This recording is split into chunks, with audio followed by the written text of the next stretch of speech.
एक रामपुर नाम का एक छोटा सा आधुनिक गांव था।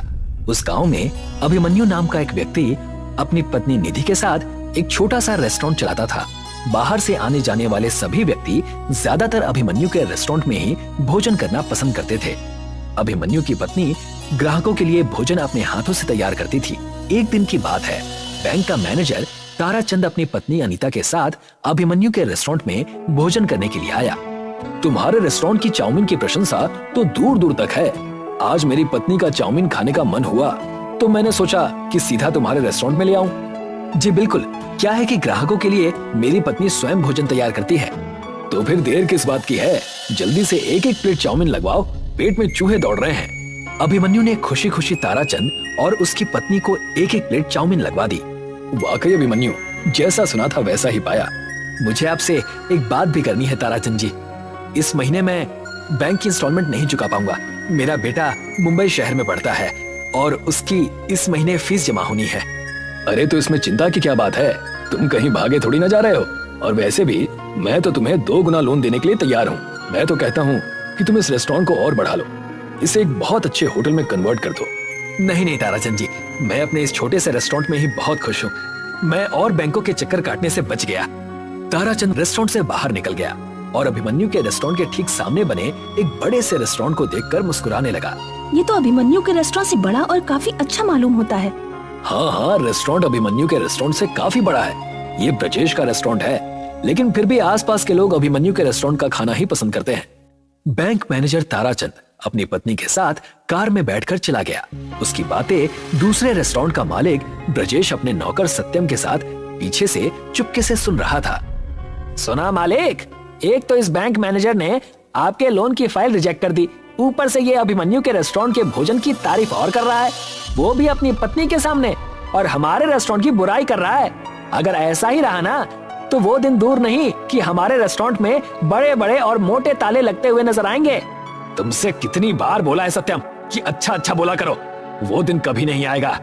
कैसे नहीं आएगा मालिक, देखिए ना, दिन ब दिन हमारे रेस्टोरेंट में ग्राहकों की संख्या कम होती जा रही है।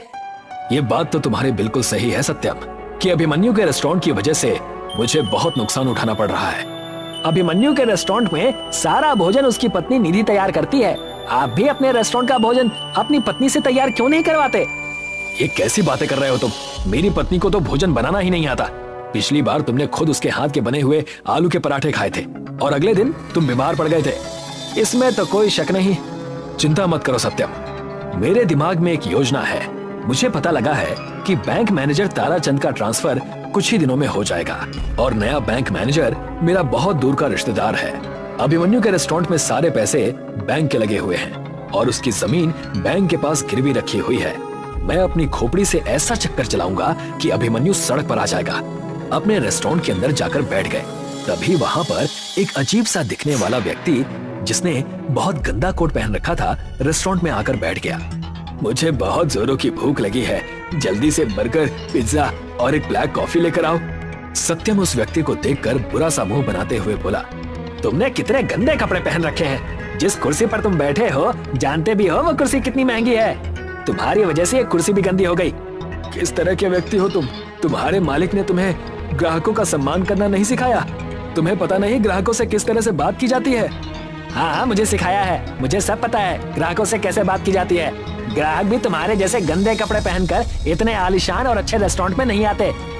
बस बहुत हो गया, अब तुम मेरा अपमान कर रहे हो। देखो, तुम मुझे नहीं जानते मैं कौन हूँ, और हाँ, किसी भी व्यक्ति के कपड़ों से उसके व्यक्तित्व का अंदाजा नहीं लगाया जा सकता। कभी कभी आंखों के सामने नजर आने वाला सच भी सच नहीं होता। लगता है कोई पुरानी घिसी पिटी हिंदी पिक्चर देख कर आए हो तुम। तभी वहां पर ब्रजेश आ गया। क्या हुआ सत्यम, क्या बहसबाजी हो रही है? देखिए ना मालिक, इस व्यक्ति ने कितने गंदे कपड़े पहन रखे हैं। इसके कोट की हालत देखिए, ऐसा लगता है जैसे कि सालों से कोट की धुलाई ही नहीं हुई है। ऊपर से ये व्यक्ति आपके ऊपर आरोप लगा रहा है। मेरे ऊपर आरोप लगा रहा है? मैं कुछ समझा नहीं। बोल रहा है कि तुम्हारे मालिक ने तुम्हें ग्राहकों से बात करने की तमीज नहीं सिखाई। हाँ, तो क्या गलत बोल रहा हूँ मैं? तुम्हारा नौकर मेरा ऑर्डर लेने की बजाय मेरे कपड़ों को देख रहा है। इस रेस्टोरेंट में तुम्हारे जैसे गंदे दिखने वाले व्यक्ति नहीं आते। मेरे नौकर ने बिल्कुल सही कहा। मुझे भी शक है कि तुम्हारी जेब में पैसे होंगे या नहीं। तुम्हारी जगह यहाँ नहीं है, वो सामने वाले उस रेस्टोरेंट में है। जाओ, जाकर वहीं बैठो। ब्रिजेश की बात सुनकर वो व्यक्ति क्रोधित होकर उठकर खड़ा हो गया और सीधा अभिमन्यु के रेस्टोरेंट में जाकर बैठ गया। जी क्या लेंगे आप? मुझे एक चीज बर्गर और बढ़िया सी ब्लैक कॉफी। जी अभी लगवाता हूँ। अभिमन्यु ने तुरंत उस व्यक्ति का ऑर्डर लगवा दिया। वो व्यक्ति बर्गर और ब्लैक कॉफी पीकर बहुत खुश होकर बोला, वाकई मैंने तुम्हारे रेस्टोरेंट की प्रशंसा सुनी थी। लोग तुम्हारे रेस्टोरेंट की बिल्कुल सही प्रशंसा करते हैं और तुम्हारी ब्लैक कॉफी पीकर तो मुझे मजा आ गया। जी बहुत बहुत धन्यवाद। इतना कहकर वो व्यक्ति अपनी जेब टटोलने लगा। कुछ देर बाद वो अभिमन्यु की ओर देखकर बोला, मुझे माफ करना यंग मैन, मैं अपना वॉलेट घर पर ही भूल आया। कोई बात नहीं, जब आपकी मर्जी हो आप आकर पैसे दे जाना। तुम तो वाकई बहुत अच्छे इंसान हो। एक तुम हो और एक तुम्हारा पड़ोसी जिसमें ग्राहकों से बात करने की तमीज भी नहीं है, और मैं तुम्हारे स्वभाव से बहुत प्रसन्न हूँ।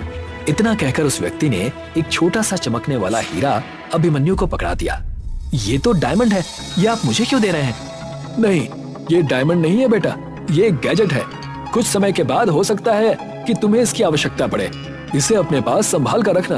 अगर जीवन में कभी दोबारा मुलाकात हुई तो मैं तुम्हें अपने बारे में जरूर बताऊंगा। इतना कहकर वो व्यक्ति वहाँ से चला गया।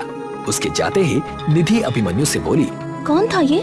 पता नहीं निधि, लेकिन वो जो भी था उसकी आंखों को देखकर मुझे ऐसा महसूस हुआ जैसे कि वो कोई बहुत ही बड़े व्यक्तित्व का मालिक हो। लेकिन उसने कपड़े तो काफी गंदे पहन रखे थे। किसी के कपड़ों को देखकर उसके व्यक्तित्व का अंदाजा नहीं लगाया जा सकता निधि। उसकी आंखों की चमक और चेहरे की झुर्रियां सब कुछ कह देती हैं। बस पढ़ने वाला होना चाहिए। कुछ दिन ऐसे ही बीत गए और एक दिन बैंक मैनेजर ताराचंद का ट्रांसफर हो गया और उसकी जगह ब्रिजेश का रिश्तेदार टिल्लू मैनेजर बनकर बैंक में आया। ब्रिजेश टिल्लू की चापलूसी करता हुआ बैंक में पहुंचकर बोला, मैं आपका काफी दिनों से इंतजार कर रहा था। मैं जानता हूं ब्रिजेश, इस गांव में मेरा ट्रांसफर करने के लिए तुमने कितनी मेहनत की है। आपके जैसा ईमानदार बैंक मैनेजर आज के दौर में कहाँ है? तुम कहना क्या चाहते हो? मेरे रेस्टोरेंट के सामने अभिमन्यु नाम का व्यक्ति रेस्टोरेंट चलाता है। उसके रेस्टोरेंट में सारा पैसा बैंक का लगा हुआ है, लेकिन वो अपने आप को बैंक का मालिक समझता है। उसकी जब मर्जी होती है वो बैंक की इंस्टॉलमेंट चुकाता है और जब मर्जी नहीं होती नहीं चुकाता। नियम के मुताबिक उसे 1 साल के अंदर अपना लोन क्लियर कर देना था, मगर आज उसके लोन को पूरे 3 साल हो चुके हैं। पिछले वाले बैंक मैनेजर उसके फेवर में रहते थे। मैं चाहता हूँ कि आप अपना सारा पैसा उससे ले लीजिए। अब तुम्हारा दूर का रिश्तेदार हूँ ब्रिजेश, तो तुम्हारे लिए इतना तो कर ही सकता हूँ, लेकिन तुम तो जानते हो कि रिश्तेदारी से ही सब कुछ नहीं होता। तुम समझ रहे हो ना मैं क्या कहना चाह रहा हूँ? जी मैं आपके एक एक शब्द का मतलब समझ गया। आपके घर पर आपका इनाम पहुंच जाएगा। तो फिर निश्चिंत होकर सो जाओ। 24 घंटे में अभिमन्यु सड़क पर आ गया, इस बात की खबर तुम्हें मिल जाएगी। अगले दिन बैंक मैनेजर टिल्लू सारे पेपर लेकर अभिमन्यु के रेस्टोरेंट में पहुंच गया और बैंक के सारे पैसे एक साथ देने की बात करने लगा।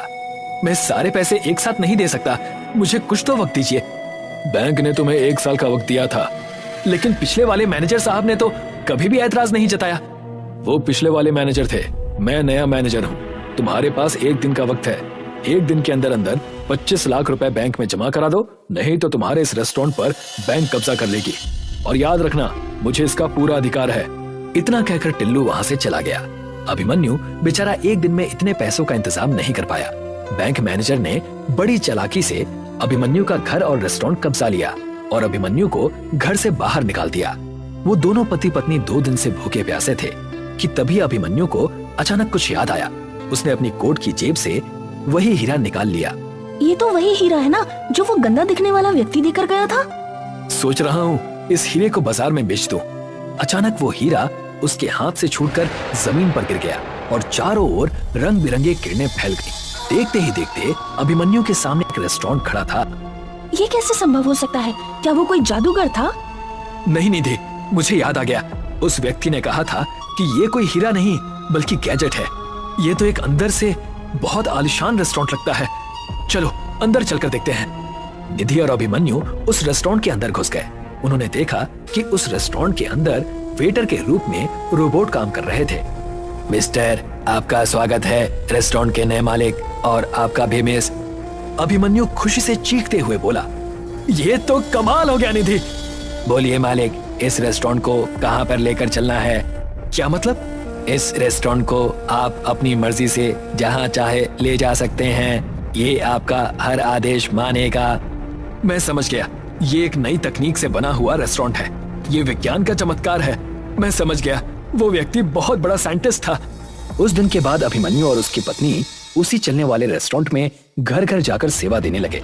कुछ ही महीने में अभिमन्यु के चलने वाले रेस्टोरेंट का नाम पूरे गांव और आसपास के शहरों में प्रसिद्ध हो गया।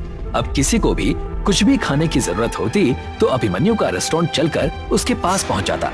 अभिमन्यु ने कुछ ही महीने में बैंक की सारी रकम चुका दी। कुछ कीजिए मालिक, आपने तो उसे सड़क पर ला दिया था, मगर वो तो सड़क पर चलने वाला ही रेस्टोरेंट ले आया। मेरी भी कुछ समझ में नहीं आ रहा सत्यम कि ये चमत्कार हुआ कैसे। पहले तो मेरे रेस्टोरेंट में फिर भी 1-2 लोग आ जाते थे, अब तो उन्होंने भी आना बंद कर दिया है। कौन सी भूल में बैठे हैं मालिक? आपके रेस्टोरेंट में पिछले 2 महीने से कोई ग्राहक नहीं आया। मैं ही बैठा हुआ मक्खियां मार रहा हूँ। चिंता मत करो, मैं आज इस अभिमन्यु का किस्सा ही समाप्त कर दूंगा। आप क्या करेंगे मालिक? मैं उस रेस्टोरेंट को बम से उड़ा दूंगा। सुना है कि जिसको जरूरत होती है वो रेस्टोरेंट स्वयं वहां पहुंच जाता है। इस बार उस रेस्टोरेंट को तुम अपने घर के पास बुलाना, उसके बाद वहीं पर ये सारा खेल खत्म कर देंगे। ब्रिजेश के कहने पर सत्यम ने उस रेस्टोरेंट को अपने घर के पास बड़ी चालाकी से बुला लिया। ब्रिजेश और सत्यम चुपके से उस रेस्टोरेंट में घुस गए। ब्रिजेश के हाथों में एक बड़ा सा बम था, मगर अचानक रेस्टोरेंट में सायरन बजने लगे और एक रोबोट की सेना ने ब्रिजेश और सत्यम को घेर लिया। तुम्हारे हाथों में बम है, ये कैसे संभव है? तुम्हें कैसे पता चला? तभी वहां पर अभिमन्यु और निधि आ गए। मुझे तुमसे ऐसी ही उम्मीद थी ब्रिजेश कि तुम ऐसी ही गिरी हुई घटिया हरकत करोगे। अभिमन्यु ने इतना कहा ही था कि तभी वहां पर वही गंदा सा दिखने वाला व्यक्ति, जो अब बहुत साफ सुथरे कपड़े पहना हुआ था, मुस्कुराता हुआ आया। मुझे देखकर तुम लोग इस तरह से हैरान मत हो। मेरा नाम प्रोफेसर हॉकिंस है। मैं एक बहुत बड़ा साइंटिस्ट हूँ। दरअसल इस चलने वाले रेस्टोरेंट को बनाने में मुझे काफी साल लग गए। उस दिन मैं इस प्रयोग में सफल हो गया था और खुशी के मारे मैं अभिमन्यु के रेस्टोरेंट में कुछ खाने के लिए आया था, मगर बाहर मैंने ब्रिजेश की और उसके नौकर की बातें चुपके से सुन ली थी। मैं समझ गया कि ये अभिमन्यु के लिए आने वाले फ्यूचर में कोई ना कोई मुसीबत खड़ी जरूर करेंगे। लेकिन तुम चिंता मत करो, ये अब तुम्हारा ही रहेगा। मैं इस जैसे और गैजेट्स बना लूंगा। पुलिस ने सत्यम और ब्रिजेश को